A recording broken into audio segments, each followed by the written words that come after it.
சற்று முன் கிடைக்கப்பெற்ற மிக மிக முக்கியமான செய்தி ஒன்று வெளியாகி உள்ளது. ஸ்டாலின் பற்றியான முழுமையான தகவல்களை கொடுக்கப் போவதாக திமுகவின் அமைச்சரிடம் இருந்து தகவல்கள் கிடைக்கப்பெற்றுள்ளது.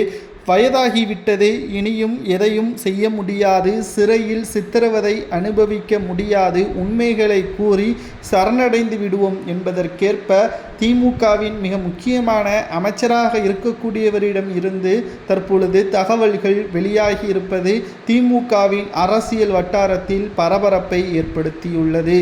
வருகின்ற 15ஆம் தேதிக்குள் அமைச்சர் துரைமுருகனை விசாரணைக்காக டெல்லிக்கு அழைத்து செல்ல அமலாக்கத்துறை அதிகாரிகள் ஏற்பாடை செய்திருக்கிறார்கள். இந்த 15ஆம் தேதிக்குள்ளாக துரைமுருகனை காப்பாற்ற வேண்டும், இல்லை என்றால் அவர் உண்மைகளை கூறிவிடுவார் என்ற தகவலையும் நம்மால் பார்க்க முடிகிறது.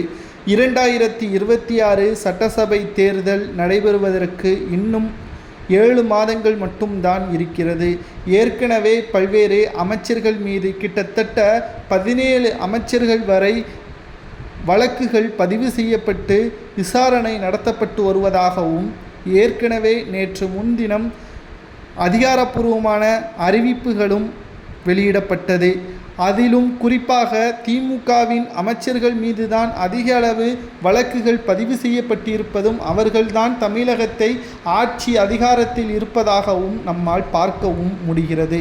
இதனால் 2026 சட்டசபை தேர்தலில் வழக்கு அதிகமாக இருக்கக்கூடிய நபர்களுக்கு வேட்பாளராக தகுதியே தீர்மானம் செய்யக்கூடாது, மக்களும் ஓட்டுக்களை போடக்கூடாது என்ற தகவல்களையும் மக்கள் தரப்பிலிருந்து நீதிமன்றத்தில் முறையிட்டால் மட்டும்தான் தகுதியானவர்கள் நம்மை ஆள மதிப்பாக வாழ முடியும். இல்லை என்றால் நிச்சயமாக தமிழகத்தில் கோபாலபுர குடும்பம் போல் சில குடும்பங்கள் மட்டும்தான் ராஜ பரம்பரையாகவும் கிட்டத்தட்ட மன்னராட்சி போலும் செயல்படும் என்பதையும் தற்பொழுது நம்மால் பார்த்து கொண்டிருக்க முடிகிறது. சரி, துரைமுருகன் உண்மைகளை கூறுவாரா என்று நாம் பார்க்கும் பொழுது வயதாகிவிட்டது, அவரே தன்னை அறியாமல் உண்மைகளை கூறுவதற்கும் வாய்ப்புகள் இருப்பதாகவும் தற்பொழுது நம்மால் பார்க்க முடிகிறது. வடமாநிலங்களில் இருந்து வழக்கறிஞரை ஸ்டாலின் அவர்கள் வரவழைத்திருக்கிறார்.